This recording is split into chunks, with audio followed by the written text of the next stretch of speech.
আর আপনার স্ত্রী আপনি এতটাই খারাপ হয়েছেন যে একটা মুসাফির যদি থাকে, আপনি যদি কোন রকম নিয়ে যান মুসাফিরকে ধরে, তা আপনার স্ত্রী আপনাকে খেলাইবে। খেলাবে কেন জানেন? আপনার তাক নাই, আজকে 3 জনের ভাত রান্না করেছি, 1 কেজি চাউল দিয়েছি, আর 2 কেজি মুসাফির নিয়ে এলে কে খাওয়াবে? খাওয়াবে।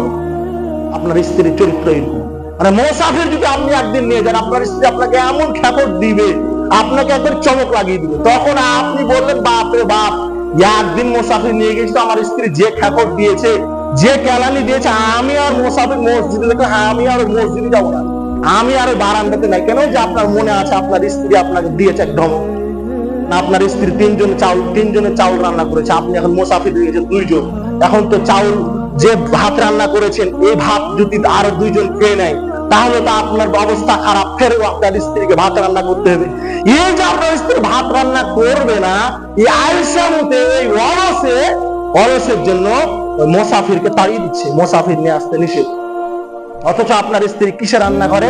রাইস কুকার, গ্যাসের চুলা, মানে আখাও ব্যবহার করতে হয় না, এত আপনার স্ত্রীর সুখ। এরপর আপনার স্ত্রী এত অলসের অলস, এত খারাপ যে দুইটা একটা যদি মুসাফির ধরে নিয়ে যান, ওইটাও পছন্দ করবে না।